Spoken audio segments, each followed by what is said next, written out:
All right, everyone. We are the Breweries Podcast. We are live in Merrimack, New Hampshire. I mean, live's a strong.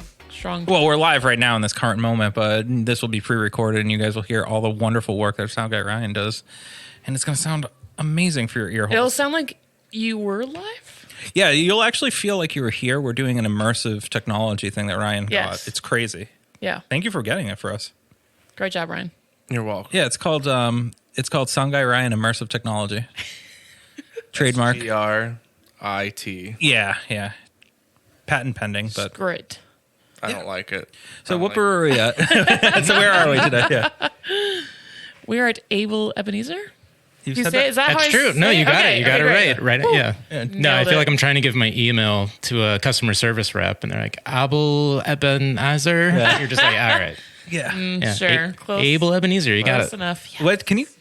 I've always wondered what's the background of that. Just let's get into it because a lot of people are going to see Able Ebenezer and be like, "Is that a dude?" Of the name? Yeah. So it's actually named after Ebenezer Mudgett, and we didn't want to call it Ebenezer Mudgett Brewery, so we did the Able. So the Able is an adjective explaining what kind of guy he was. But the story is, in the 1700s, England passed the Pine Tree Law, which said that they had rights to all the pine trees in New England so they could build their navy. And they had cut down all the trees on, the island of England. Yep. And so they enforced this law. And actually in our logo, there's a little, an arrow at the base of the tree. And so that was called the King's Broad Arrow Mark. And so they'd have surveyors go around and they would hatchet a broad arrow into the trees. And if it had this mark, you weren't allowed to cut it down and use it, even if it was on your private property. And so basically this just pissed off the colonists. It was the most important resource of the day. People would build their house, yada, yada, yada. And so Ebenezer Mudgett was caught with hundreds of these pine trees that he wasn't supposed to have by the local authorities. And when the sheriff came in to enforce the law, he got a bunch of guys together and they beat the shit out of the sheriff and his deputies. They were eventually caught by the British military and they went on trial in New Hampshire. And the court system basically let him go free with a slap on the wrist. So it was the first act of civil disobedience by both local citizens and the local court system that was set up by the British. So the court system was like, "Fuck this rule. It's stupid." Yeah, everyone thought it was stupid, right? I love Yeah. that. That's shit. great. That's rad. Yeah, and so 2 years later was the Boston Tea Party, which everyone hears about, but it was really the Pine Tree Riot that kicked off the American Revolution I a few believe years it. earlier. Yeah, but the shots heard around the world sound so much better. Yeah. Well, I don't know if you guys noticed when you walked in, but there's a picture of the Battle of Bunker Hill Okay. at the entry of the brewery. And if you look in the top left-hand corner, there is a picture of the pine tree flag. So the flag of New England Yes. is red with a pine tree. Yeah. Yep.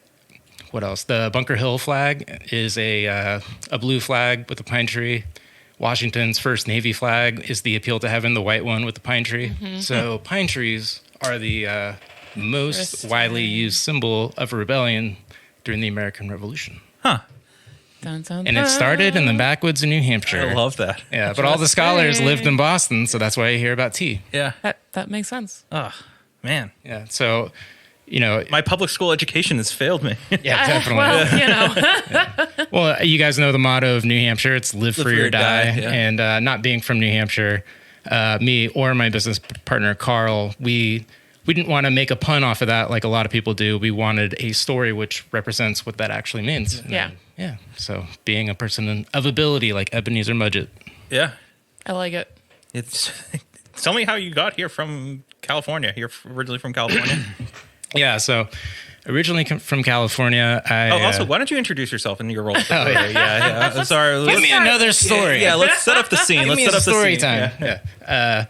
No, so my name's Mike Frizzell. I originated from California. I know my business partner Carl from the Army. So I went to school. I went to college in California. Joined the Army afterwards. So I went in as an officer, and I did that for 4 years. Didn't really like it, so I moved back to Southern California to go to grad school, paid for by the military, which is great. Woo. And during grad school, I basically, well, I should say San Diego, this is 2011. Yeah. Pretty good beer scene. Beer scene, huge beer scene. You know, there's already probably 150 breweries in San Diego. Right. And, I felt like I was kind of lost. And so I really got wrapped up into the beer community. It was just, this new thing. I was, moving back, didn't really know anyone, and got into home brewing, doing all that stuff. And I got so into it that during graduate school, I geared like the business plan development and the marketing feasibility studies that you have to do to writing a business plan, all about making this fictitious brewery. And so by the time I was done with grad school, I had the business plan done, but I just didn't have anyone to do it with. Yeah, because, when you start a business, you ask for people's time or money, and they're like, I just got a new job. I got a kid on the way. And I just couldn't find anyone to do it with. So I actually gave up on it. And San Diego's a really big biotech hub. And so I actually called my buddy from the Army to see if he can get me a foot in the door for an interview for a biotech company that he worked at. And he was like, biotech's great. Money's awesome. I'm thinking about starting a craft brewery. You're like, And so, it was the most serendipitous phone call of my life. that word, it's come up again, serendipitous. It's a thing Oh, today. we said It is. Yeah. Yeah, so that was it. And he actually came out to San Diego for a biotech conference. Now, was And- he living in New Hampshire at the time? Yeah, he was living in New Hampshire. Okay. Comes out for a biotech conference. We talk about it. We're like, you're serious? I'm serious. And he calls me a week later and he's like, you want to do it? I was like, all right. And then I moved to New Hampshire, I don't know, a month later. Nice. So what did everyone in That's your life great. kind of tell you? Like, You crazy. Yeah, no, people didn't even know where New Hampshire was, honestly. Like, you'd have to just say Boston. Yes. They or, just So look, true. yeah, or they'd be Yeah. like, is it the one that looks like a V or is it the other one? I was like, it's Right. the other one. And Right. like, I don't know. So, So everyone just thought you were crazy. yeah, no, definitely. Cool. It's a really hard thing to explain to people. For sure. Yeah. when you live in- not in the industry and they're not from around here even. And it's San Diego, And Yeah. even when I moved here, people are like, why would you move here from San Diego? Right. I'm like, why do you live here? I don't know. It's great, I thought. All the pine trees. I thought, yes, so many pine trees. I thought it was great. So coming into opening a brewery, I mean, did your business partner have an idea of like, I want to name it something New Hampshire based or? Yeah, so actually when Carl pitched the idea, or we were talking about the brewery, he's like, I have the name. And I was like, oh, okay. Ebenezer and Pine Trees. I'm like, so Ebenezer Scrooge and Christmas. Yeah. And so I also do the Well, graphic. I was like fucking with Erica before. I was like, you should ask him. It's about Yeah, Ebenezer Scrooge. I Yeah, personally right. did not, but Yeah, that was like where my mind went. And I do like graphic design and stuff. And I was just like, how do we make the visual so no one ever thinks about Christmas? effort. Yeah. Yeah. So I, luckily no one's ever thought about Christmas. So Oh. yeah, It's a great. cool name. Great. Yeah. No, it's been awesome. Actually, after he talked to me about it, I was watching Modern Marvels on TV like that week after. Yeah, classic. And it was Modern Marvels on wood, of all things. And they talked about the Pine Tree Riot. And I was like, this is a sign. So Yeah. talk about serendipity again. Yeah. Nice. So fast forward, what year was it that this brewery? Opened up officially. So I moved out here in 2013. We got the brewery open in 2014, June 14th. And do you know what number brewery you were in New Hampshire? I think 20. Shit. Yeah, so Awesome. pretty early. Yep. Yeah. So we've talked with a couple. We've talked with newer ones, older ones, original ones. Yeah. Yeah. You've seen the industry kind of grow. There's 100 plus breweries in New Hampshire now. Yeah. Well, we're talking about one of the reasons why we moved out here was because it was less saturated. But, it's probably more saturated than San Diego is now because, the population of San Diego is more than New Hampshire, and there's probably the same True. amount of breweries. There's 100 yeah. something. I lost count at 100. So. People that I talk to who drink your beer, I feel like they're very loyal to your brand. We have an extremely loyal customer base. Yeah. Why is that's a stupid question. Why is that? That's a really good question, and I'm not really sure. I think it You're stems. thankful for it, yeah. Yeah, I think it stems from just the culture that Carl and I created, and then you attract the right people, and then I don't know. Yeah. I really don't know. We're here on a Wednesday night. Most breweries aren't open on Wednesday night. It's 5:29. It was pretty You're busy. open and it was busy. It was busy. Yeah. Oh yeah, this feels super slow, and I was like, oh, they're gonna come in and think like we suck. No.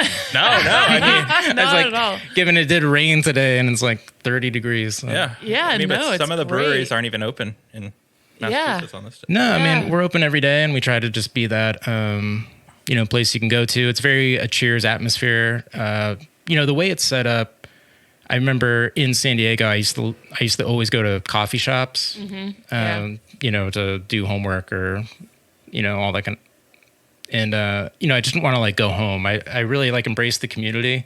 And so I think that was the thing that I'm drawn to with beer and, coffee is just, those community spaces. So, Sure. Maybe that's, why we do have the loyal following is, the space matters to us and the community matters to us, and just, saying hi to someone and remembering their name and, Right. things about them. That's, that's what people are looking for. Yeah. All right, so we need to keep our lights on at the Brewers Podcast. So, Ryan, why don't you take it away, and we will be right back. At our local homebrew shop, Beer and Wine Hobby, you can get everything you need to make beer, wine, cider, cheese, and more. Not sure where to start? They have knowledgeable staff there to help. Beer and Wine Hobby is family-owned and located in Danvers, Massachusetts. Visit their website, beer-wine.com, and use our promo code BREWROOTS for 10% off your online order today.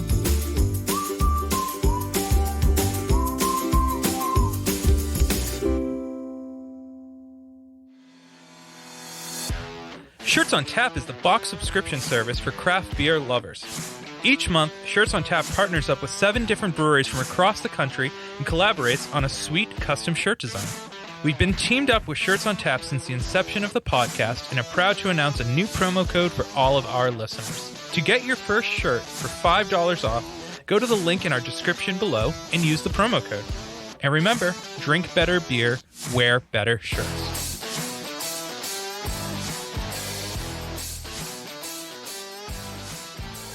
So coming from a San Diego beer scene and being in the Army and kind of going all around the country and seeing other beer scenes, right? Actually, I wasn't in the beer in the Army. Okay. Yeah, not at all. It was actually when I got out of the Army. So I moved to LA, back to LA. Yeah, Los Angeles. Yeah. Gross. Yeah. I don't know. Did I hold the A too No, long? you didn't. I just was people say making a you're not a joke. slow talker, but you're a long talker. Yeah. Yeah.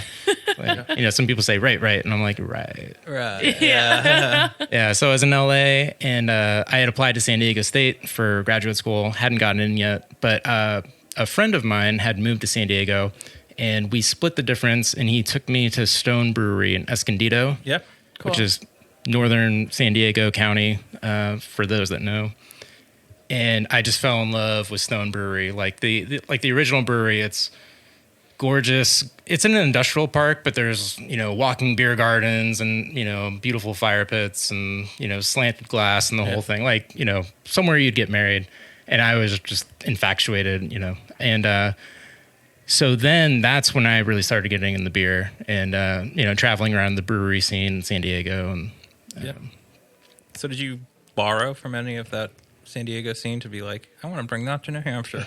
Yeah. So actually my first beer that I made, my home brew, was a Carl Strauss Red Trolley inspired red ale. Okay. Nice. Yeah. So I was really into red ales, and Carl Strauss is, it's like a series of brew pubs around San Diego, like restaurants. And I just loved it. And I remember the homebrew store that I would go to was Ballast Point. Yeah. So it was like their homebrew store there, and which is, you talk about serendipity and all that. It's weird. I think Doug, that's the brewer at 603, I think he worked there. Oh. Like when I was like... That's crazy. He's like, I used to work that tavern. And I was like, you probably sold me. You probably like, crossed paths. yeah, seriously, it's weird. But yeah, I was just like homebrewing, and I was basically just trying to take Red Trolley and make it the way that I wanted it. Like I loved the beer, but there was like a couple things I was like, I wish it just, kind of had this flavor too. And so I was like, oh, you can just make it. I was like, yeah, let's do that. Nice.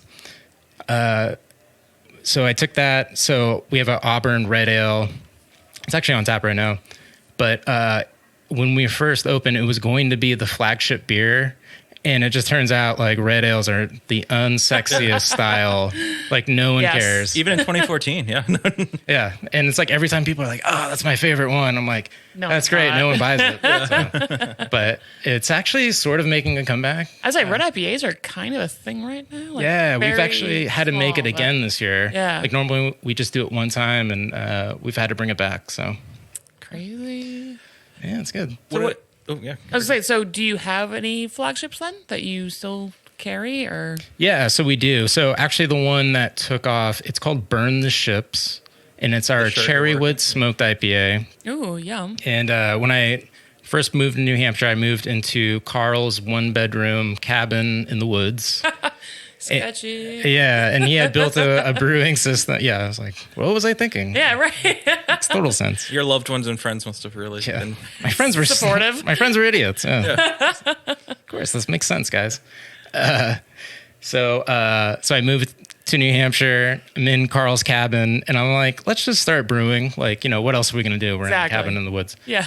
And he's like, oh, like I got a couple malts, and I have a Cherrywood smoked malt. I don't know what to do with it.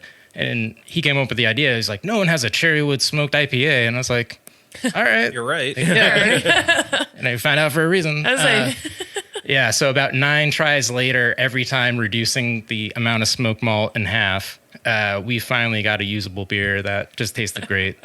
And so we put it on tap, and we just thought it was going to be this weird niche thing.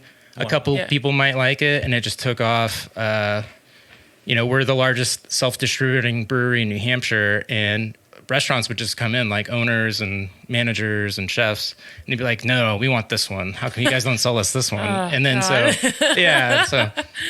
well, the funniest part about that story was like, I don't know, 4 years ago, I had contracted for Goulding hops because that's what's in our red ale. And I was like, oh, this is going to be our flagship. We need to get it. And when we first opened, all hop varieties were hard to get. Like you couldn't even get like Centennial. They were like, oh, you better contract for like 3 years in jeez. advance. Wow. And so like we had all these weird contracts, and they're like, hey, you have like, 500 pounds of like Goulding, like you need to take possession of like this year. And I'm like, oh no, that is a huge problem. And luckily they're able to roll it over into something else. But yeah, just, in the beginning you think something's going to hit, and then you just get surprised. And Yeah. so it's not like we, knew that our flagship beer was going to be our flagship. It Right. just became out of demand. So, Yeah. and it's got a cool name. I mean, Burn the Burn the Ships Ships, is cool. Yeah. Yeah. Yeah, definitely. And that's crazy that it's a smoked IPA. Yeah. That's so, crazy. Yeah. And yeah, for Carl and I, it was kind of our mantra because I moved, across the country, and he had quit his nice job in biotech. And Yep. we were just like, we're burning the ships. You land at the beach, no way home, no plan B. Right. It's got to work. And I'm pretty sure we named it while drinking Burn the Ships while watching Hunt for Red October. Oh, yes. And we're like, this is it. This is a sign. Yeah. So, and and I think with a flagship beer, you got to get something that's unique, tastes good, and it's got a cool story behind it. Yeah. So I agree with that. just hit. When you were originally opening the brewery, are you on the same system that you had when you opened? No, thank God. No. So when we first opened, Carl had basically welded together an old mixing pot, Nice. also 10 barrels, by the way. Yep. Our mash tun was a dairy milk tank that, I don't know, like every day, like we mash out, I just think about like having to bail out, 500 to 700 pounds of grain using a bucket. And, it's no air conditioning. You're just like sweating your ass Yes. off. Like we used to bring a change of clothes, Oh, yeah. in the summertime. It's just, thinking back, and you're like, it's so stupid. Why? So anyway, after 4 years, we could finally afford a new brewing system. So we did Yay. that. So we kept it at the 10 barrels, but it's just so much better. Yeah. All the things you don't know. So Slightly more automated. yeah, that's 100% more automated. Yeah. We could actually hire a brewer and be like, open valve 10 as opposed to kind of stir the grain this way. Like, you're not doing it right. Yeah, yeah. It's like, Tap 3 times Yeah. and the water will come. it's like that's right. No, you got to disperse it all over the milk ton. Or at the, The milk ton. Yeah, Yeah. basically. yeah, that's essentially what it is. Yeah, so brewing back then was definitely an art, and I like it when it's more of a controlled process, a little bit more. Yeah. Yeah, I know people are like, it must be so much fun. It's not a push button. I was like, yeah, but it needs to be consistent. But once you actually do it, it's like, this is exhausting. you have to do it every day. You have to do it every day? Like, oh my God. Yeah. You do lose a lot of weight though. So you need a gym membership. Right. That's for sure. So what are some of the other beers that you guys have that are you also known for? Known for. Yeah. So starting off, I think the inspiration from San Diego was, especially in 2014, all the beers used to be clear. IPAs were like West Coast style. With the water out here, yeah, you get a little bit more like chloride in there, so it's going to round them out, which was kind of cool. So I guess the East Coast, West Coast thing going on. Yeah. So our second big beer was called Victory Nor Defeat, named after the Theodore Roosevelt quote. Yep. And so that was an 8% double IPA, which was, the craze 2015. Yep. And then after that, yeah, I guess we started getting in the hazy beers and, eventually. So what do you have on tap today? So on tap today, we have Burn the Ships, the red ale, actually. The lager that Ryan's drinking. Lady of the Lake. I think he likes it. Yeah, Lady of the Lake. He's giving a thumbs up. Yeah, it's all right. Is that good? It's like, we're winding down. It's decent.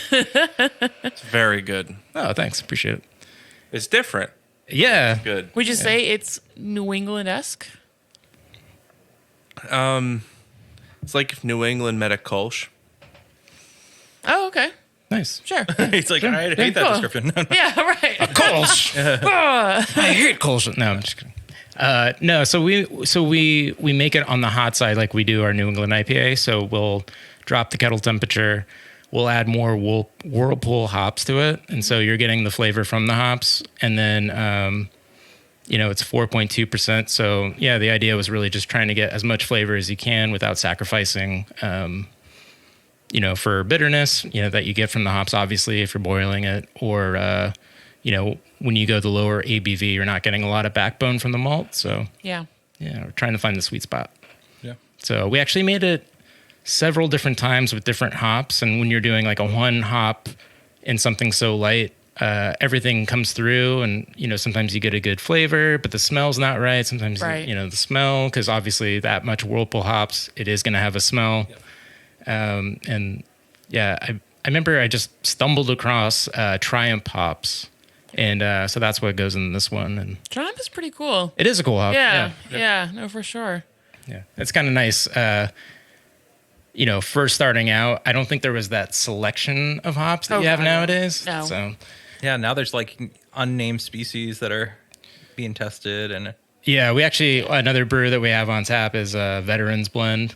And one of the hops, everyone's like, oh, what are the hops in this? I'm like, it's HBC something, Right, something, yeah, something. right. And then, I can name the other ones, but yeah, you're Yeah. like, it'll have a stupid name in 5 years. Yeah, right, right. Yeah. All right. Synergy. Yeah. Would you, I hate the word hype. Would you say some of your beers are hype beers? No. All right. Yeah, I don't. So it I feel like we're not doesn't like a seem hype very beer hypey. place. We're not like a hype. I don't know. I don't think we get a lot of hype. I don't feel like you chase trends. No, we don't. Yeah. Yeah. No, we're actually late to the hazy thing.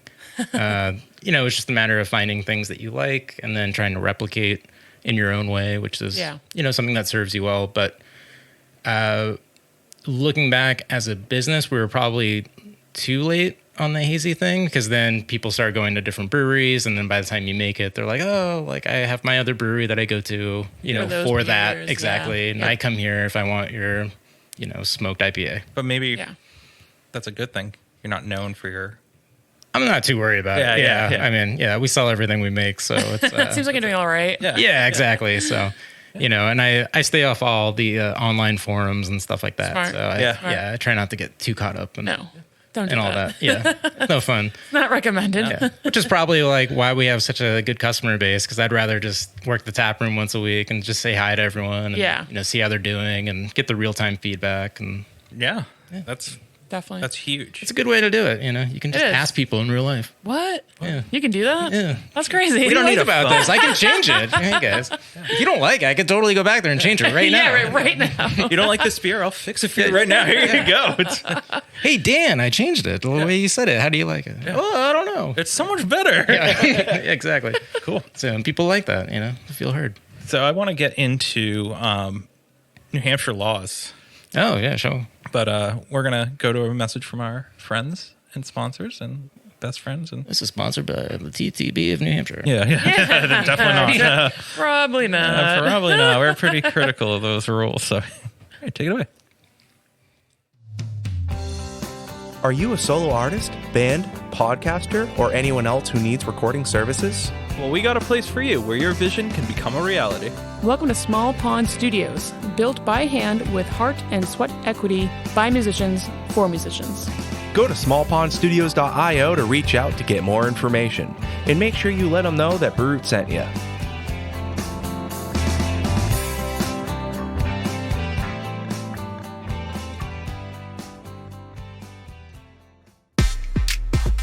Hey, Sound Guy Ryan here. Didn't know if you heard, but we're a part of the Hopped Up Network. There you'll find other informative podcasts about beer. So go ahead, follow them on social media, and visit them on their website, hoppedupnetwork.com, to learn more about the people, beer, and breweries from around the country. And until next time, thanks for listening. Cheers.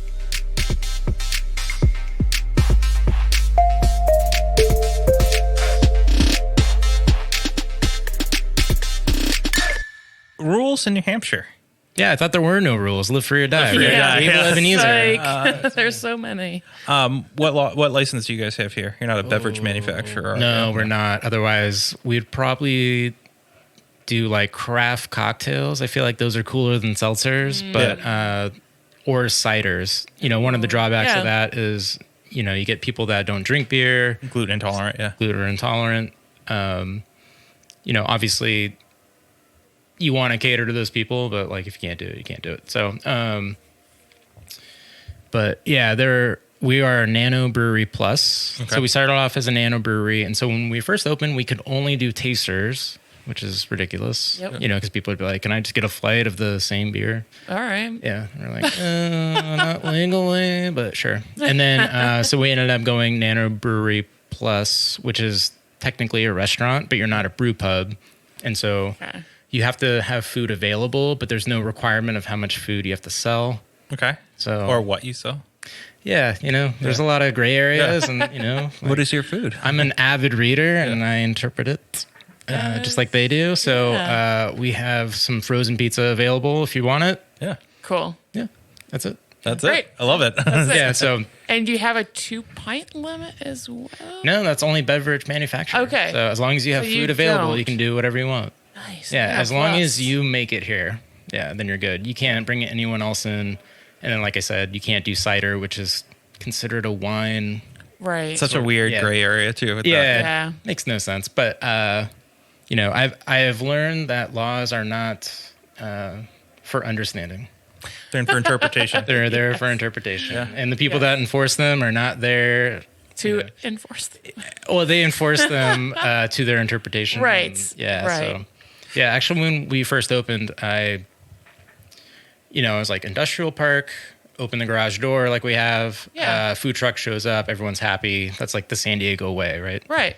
And so we did that for a little bit. Had food trucks show up, and then someone complained that we had a food truck. I don't know. What? We did that. Yeah. So Erica, why'd you do that? Yeah, that's right. snitches get stitches. Yeah. Jeez, right. Hampshire, live free. So anyway, they came in, they interpreted the law that it doesn't say that you can have a third-party vendor for food. Therefore, you cannot have a third-party vendor for food. And they were like, if you want a food truck, get it written into the law. So Carl and I literally went to the State House every time they had some sort of hearing for a couple years, and then got it written into law, which is cool because you can change it. Cool. You know? Great job. Thanks. And so they show up, and then the other problem is like no one's into food trucks. You know, I think so. Yeah, I haven't We're seen talking a like- lot of food trucks in New Hampshire. Well, it's like 2017, I want to say, when it happened, and they had their first annual food truck convention. I was like, wow, just Food one. truck convention. Yeah, I was like, in California, this is like what you do. It's like, Right. you're going to open a brick and mortar restaurant, you idiot. Like, Yeah. it's like, get a food truck. That's what everyone's doing. Like, Yeah. John Favreau's movie, Chef came out. Right. It's like, Right. I was like, I thought everyone knows what's going on. So, I realized the trends here are a little bit behind, the but times. Yeah. So yeah, I actually like panicked, and I'm like booking every food truck, and they're like, yeah, sure. And thinking that other places would book them up, and like no one was touching them. So yeah, we got a lot of food trucks coming in. Cool. Yeah, it gets a little dicey in the wintertime. Yeah. Yeah. Yeah. Well, it's tough. I guess it's cold out. Yeah, I mean, I'm not out there battling. But Right. Yeah. You know, they're like, You don't have to I'll keep be a there. propane stove going. Yeah, right. They're like, actually the brakes went out and I can't make it. And you're like, right. Sounds good. Cool. Yeah, I get it. It's cold. We got frozen pizza. Yeah, exactly. Exactly. What frustrates you in New Hampshire? Probably those types of things. It would be nice to be able to just kind of make whatever you want, you know, especially if, you know, something is fermented. I don't know. Like the cider thing kind of really drives me nuts. Yeah. Yeah. Because it's like a gluten-free option. It's basically a beer, you know, obviously it's using apples, but Get it written into law. yeah, like we have a pumpkin beer and we have a farm and we do like fresh pumpkin in the beer. It comes out in October. And they're just like, hey, we got like an apple orchard and we got like all the cider you guys I'd want. love to. And I was like, yeah, that would be great. Yeah. But I can't. So No, it would be a ton of money to just add that to your license, wouldn't it?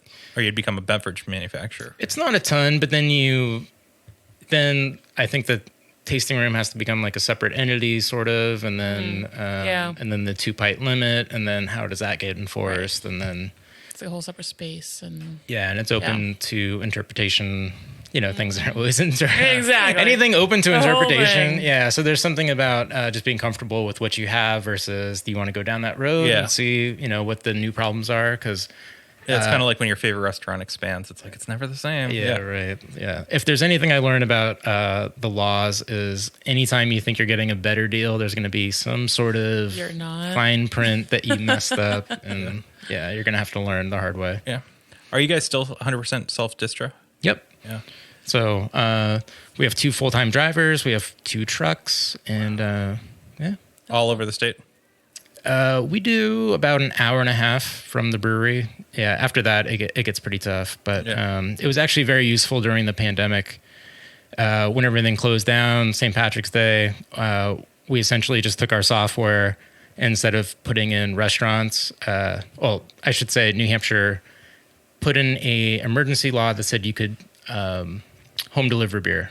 Yeah. And so since we already had the drivers, the trucks, the software to track everything, we basically just started putting in home addresses, and we had our 2 busiest revenue months, April and May, after everything closed. So It's interesting. We were talking about Crazy. this previously, how COVID, while it sucked for a lot of people, it did help businesses somewhat, right? Like you were forced to adapt and maybe do things that you weren't. yeah, right. Like our bartender became like a dispatcher basically of taking orders or setting out routes, like the most efficient way to deliver, the next 10 cases to the next 10 houses.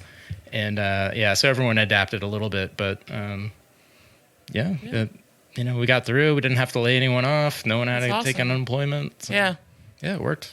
Yeah. So they say beer is recession proof. It's also pandemic proof. Yeah. What do you see next for Able Ebenezer? For us, so we actually, because of the pandemic, we're able to get our outside patio area extended and just kind of like shooed through the system, which is nice, because before we didn't have that. Yeah. And so that's been nice. And so we've been throwing like more parties and stuff in the summertime. And like this Oktoberfest, like we had like an Oompa band come out, and like an axe throwing trailer. Ooh, and, fun. like food vendors and stuff. And, having a standalone building, it's nice. You can kind of do stuff like that. So, I think just doing more of those events to, really bring together the community, because I think that's what people are always looking for. It's like, just give me a reason to go out. Right. I'll That's what they come. want. Yeah. I just need something to do. Yeah. And actually from the pandemic, doing more collaborations with more breweries. Do you like collabs? Cool. We do like doing collabs. I feel like I'm definitely a hands-on learner, especially coming from the homebrew side of it. Yeah. And every time, you collab with someone, like we always pick up an idea and we change something for the better. And plus it's just fun. Like, Oh, yeah. go hang out They're with a another great day. brewery. Yeah. It's like, You don't really do anything. yeah, that's why you kinda get hang into out. it. Like, you're brewery fans Right. first. You're like, this is cool. Like, Yeah. Do you have a dream collab? a dream collab. That's a good question. I don't know. Maybe like Shilling. I like Shilling. Yeah, we like Shilling would Brewery. be cool. And go up there, you know, give They me got some pretty good Alexander. beer. Ryan agrees. Yeah, that's my. I love that. Actually, maybe just because it's like mysterious, you know, it's like the Wonka, you know, whatever. The Alchemist. I remember going right. up there. Yeah. You know, it's kind of like you can't go back there, but it looks Yeah. really cool. Yeah. And you're just kind of like We went that'd back be there. cool. It was pretty cool. Not to It brag. was pretty cool. Yeah, like, not that great. Yeah. No, I mean, it was definitely Willy Wonka-esque. Yeah. So yeah, you want we- to go there and do that. Like, we do yoga in this room. And Oh, in this okay. room, Yeah, it's yeah. we do beer sensory. And then in Yeah, this room, yeah. it's like, we have a gourmet chef. It's like, what the fuck? Yeah, it's like so weird because like their branding is weird. Yes. Right. And like for me, it's not like my personal style, but I appreciate like how cohesive it is. Sure. Yeah. And like It all you know, works it's put together. Exactly right. Yeah. And you know the building's beautiful, and obviously being in Stowe, and there's something like I can't put my finger on where even the beer, it's it's well made, even though maybe it's not like my favorite. So there's like this great appreciation for it. And yeah, there's just something like I just want to go back there and see what's up. Does it, It's like whereas like you go to like what's another like Treehouse or something. Yeah. You can like just go in there and walk around. And you're like, oh, this is cool. And Makes sense. I get that. I don't have to go again Yeah. for a little while. It's like Disney World. Yeah. So there's definitely something about Does you it- can't see behind the curtain thing. Does Right. it frustrate you, though, when they come into New Hampshire with Heady Topper or No. no? And Why? What? Why didn't it frustrate you? That Heady Topper came in New Hampshire? Mm-hmm. Did they? I actually don't even. I don't know. I thought they came in I know like they mass. They They came to went to mass. mass. Maybe it was Came just a to mass mass. thing, but like, Yeah. everyone was up in arms when, and I get it. It's just, they came in like during the pandemic.